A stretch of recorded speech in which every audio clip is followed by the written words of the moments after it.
Assalamualaikum warahmatullahi wabarakatuh. Sahabat PNS Jawa dimanapun berada, selamat ketemu kembali di program Mutiara Penyuluh. Tidak terasa di bulan Ramadan ini kita sudah memasuki hari yang ke-15. Betul ya Pak Kiai ya? Ya. Atau hari ini hari Selasa tanggal 26 Maret 2024. Program Mutiara Penyuluh kedatangan tamu istimewa, yaitu Bapak Dr. Kiai Haji Saifullah MPD. Beliau penyuluh agama Islam fungsional yang kebetulan bertugas di Kecamatan Johar, Kota Jakarta Pusat. Sahabat PNS Jawa dimanapun berada, kali ini program Mutiara Penyuluh mengambil tempat di podcast Kongko Senen. Nah, kenapa namanya Kongko Senen? Ya, karena studio podcast ini berada di KUA Kecamatan Senen, maka dinamakanlah studio podcast Kongko Senen. Baik, sahabat PNS Jawa dimanapun berada, pada kesempatan program Mutiara Penyuluh hari ini kita akan membahas tentang Ramadan dan hawa nafsu. Judul temanya adalah menata hawa nafsu di bulan suci Ramadan. Loh, kenapa harus ditata nih ya? Namun sebelumnya sekali lagi saya akan memperkenalkan narasumber kita pada hari ini yang akan membahas tentang hawa nafsu dan di bulan suci Ramadan ini, Bapak Dr. Kiai Haji Saifullah MPD. Assalamualaikum Pak Kiai. Waalaikumsalam warahmatullahi wabarakatuh. Sehat Pak Kiai? Alhamdulillah. Kak Kiai ini sebenarnya jadwalnya padat ini. Dan ini sengaja kita minta waktunya dah khusus buat acara Mutiara Penyuluh. Ya Pak Kiai, nggak apa-apa ya. Kita minta waktu dengan Pak Kiai untuk mencoba kita berbicara tentang menata hawa nafsu di bulan suci Ramadan. Sahabat PNS Jawa dimanapun berada, kita tahu bahwa puasa Ramadan perintah Allah Subhanahu Wa Taala yang sudah dijelaskan terutama di dalam Al-Quran, surat Al-Baqarah ayat 183, di mana tujuan ending daripada puasa Ramadan adalah menjadikan kita orang-orang yang bertakwa. Dan salah satu hikmah manfaat daripada kita berpuasa yaitu berkaitan dengan bagaimana puasa kita ini mampu menata hawa nafsu. Jika kalau kita bisa menata hawa nafsu, insya Allah kita akan menjadi orang-orang yang bertakwa. Nah, Pak Kiai Dr. Haji Saifullah MPD, ini kita langsung aja kita berdialog ya. Sejauh mana sih gitu? Katanya puasa Ramadan itu bisa menata, bisa mempengaruhi ya hawa nafsu. Hawa nafsu itu seperti apa gitu? Kok harus ditata di bulan suci Ramadan ini gitu? Kira-kira menurut Pak Kiai ya secara garis besar saja, hawa nafsu itu apa ya Pak Kiai? Monggo Pak Kiai, silakan sambil diperkenalkan kembali juga. Baik, terima kasih Ustadz Hadi, Ketua Pokjalu dan Ketua IPARI Jakarta. Sama-sama Pak Kiai.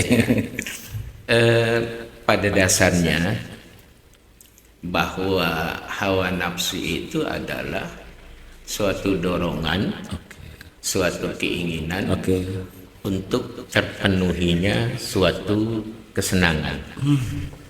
Ya, memang dalam hal ini bisa jadi positif, bisa jadi negatif.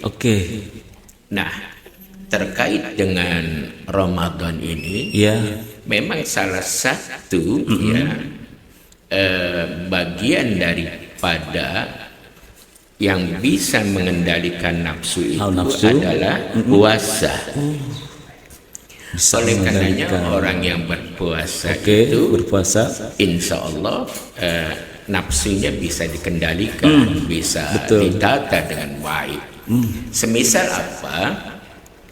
Kita di rumah itu ada makanan Oke. halal, ada istri halal, Iya. dan yang lain-lain yang halal. Tetapi karena kita sudah terlatih, sudah tertata baik bahwa bila sudah terbit fajar dan sebelum terbenam matahari, maka hal itu menjadi tidak halal bagi kita, walaupun pada dasarnya itu adalah barang halal, makanan yang halal. Betul. Karena kita sudah terbiasa semacam itu, terlatih semacam itu, maka nanti akan muncul ya nafsu-nafsu yang positif bila dikendalikan dengan baik. Masya Allah. Ya. Jadi memang pengaruh bulan suci Ramadan ini bagi mereka yang melaksanakan puasa akan mampu menata ya Betul. hawa nafsu, bahkan bisa melahirkan hawa nafsu yang positif, yang baik. Iya. Mungkin seperti apa sih Kiai hawa nafsu yang positif, yang baik itu Pak Kiai, termasuk jenis-jenis hawa nafsu dalam Islam itu apa ya Pak Kiai? Jadi begini, sebelum saya cerita tentang hal itu, Ya. saya akan sampaikan dahulu bahwa yang namanya pengendalian nafsu itu tidak hanya dilakukan menanti datangnya Ramadan. Oke. Tetapi kita menata mengendalikan nafsu itu diusahakan kapan saja harus kita lakukan. Barangkali kita pernah mendengar satu qasidah dari Imam Al-Busiri ya, di dalam Burdah yang mengatakan wan nafsu katifli intuh milhu syabba ala hubbir radha wa in taftimhu yanfatim. Ya. Jadi nafsu itu bagaikan bayi, bagaikan anak kecil. Jika engkau biarkan, maka anak kecil itu akan terus menyusu pada ibunya. Tetapi kalau engkau sapi, maka dengan sendirinya pun akan berhenti dari menyusu kepada ibunya tersebut. Kan dalam Islam itu ada batasan maksimal 2 tahun. Ya, betul. Tapi kadang kalau anak tidak disapi, mohon maaf, lebih dari 2 tahun masih juga. Kalau bahasa orang, saya orang Klender kebetulan. Iya. Kalau bahasa orang Klendernya itu apa ya? Ngopek apa ya?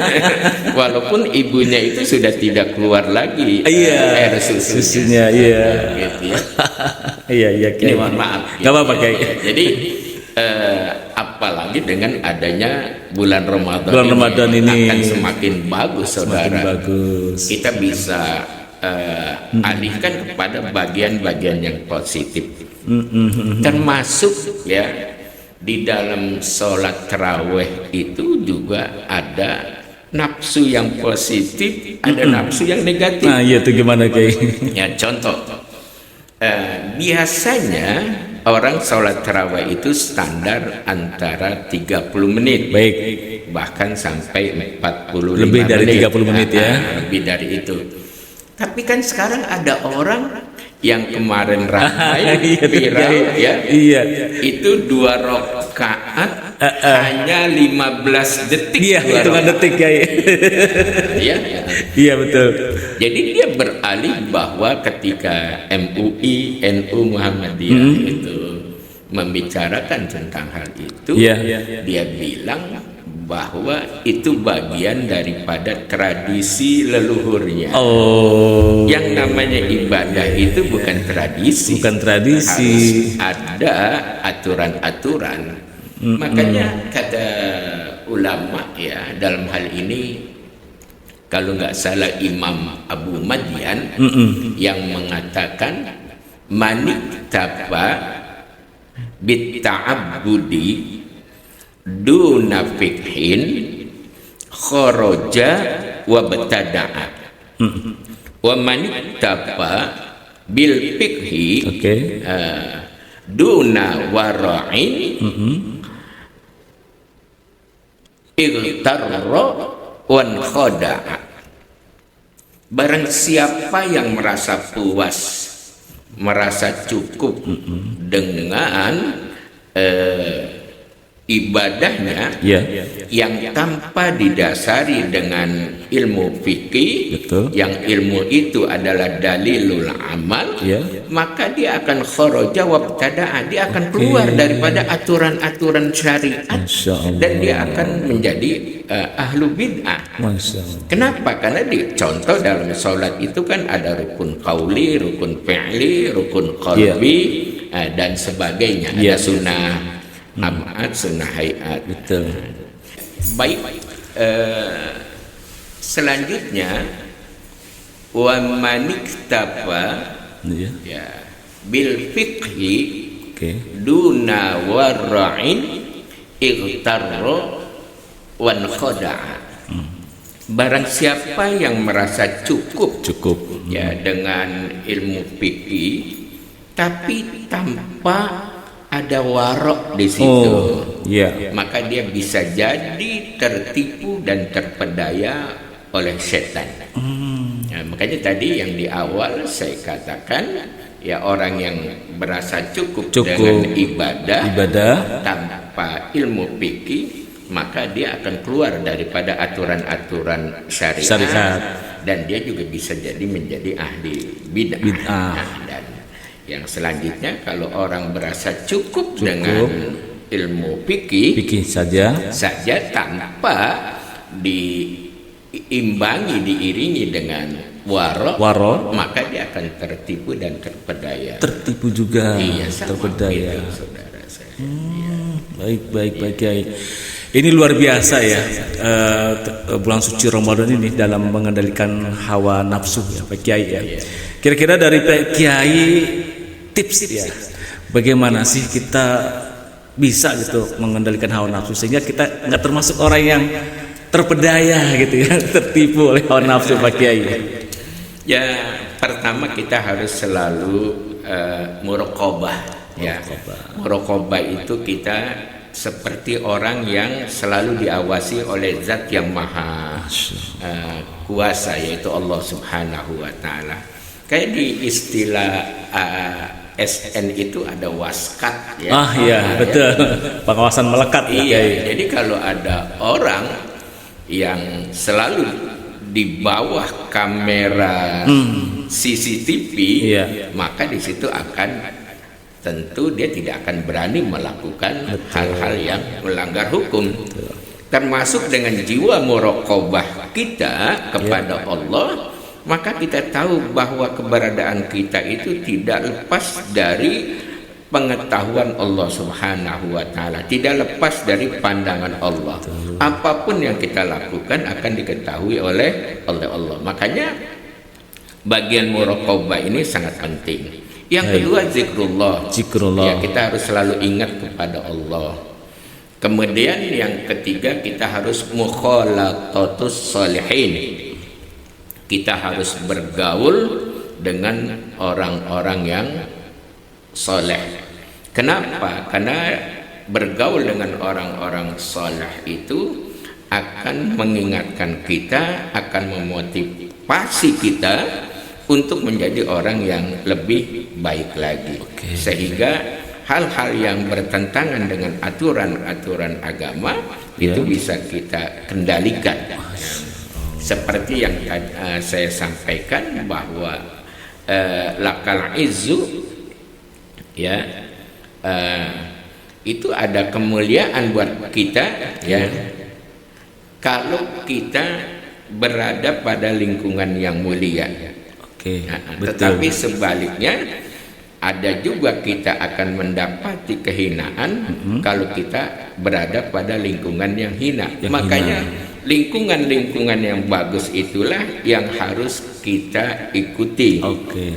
Di samping yang kurang bagus, kita tetap hadir guna membina mereka, memperbaiki mereka untuk tidak semakin jauh dari Allah. Yang terakhir, saya rasa doa itu yang tidak kalah pentingnya dalam hal yang semacam ini. Gitu. Baik ya. Ternyata ada 4 tips itu ya, Pak Kiai ya, cara kita untuk mengendalikan hawa nafsu terutama di bulan suci Ramadan ya. Sahabat Penais Jawa dimanapun berada, luar biasa apa yang disampaikan oleh Pak Kiai kita Dr. Haji Saifullah MPD ini tentang menata hawa nafsu di bulan suci Ramadan. Berikut tadi tips yang terakhir ada 4 ya, yaitu bagaimana menghadirkan Allah di dalam diri kita, karena Allah Maha mengetahui, Maha melihat apa yang kita lakukan dan kita perbuat.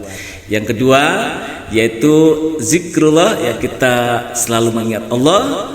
Dan yang ketiga, kita harus senantiasa berada pada lingkungan ya orang-orang yang saleh, orang-orang yang baik. Dan yang keempat adalah doa.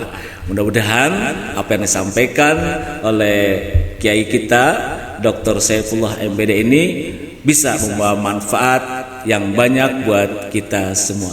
Terima kasih Pak Kiai atas pencerahannya dan juga kehadirannya di program Mutiara Penyuluh pada hari ini. Ya, sama-sama Ustaz Hadi. Dan juga terima kasih kepada sahabat Penais Jawa dimanapun berada yang sudah mendengarkan program Mutiara Penyuluh ini. Mudah-mudahan bermanfaat buat kita semua. Saya Hadi Rosadi, host program Mutiara Penyuluh, mengucapkan terima kasih. Mohon maaf bila ada kekeliruan dan kehilapan. Dari saya cukup sekian. Kita ucapkan assalamualaikum warahmatullahi wabarakatuh. Waalaikumsalam warahmatullahi wabarakatuh.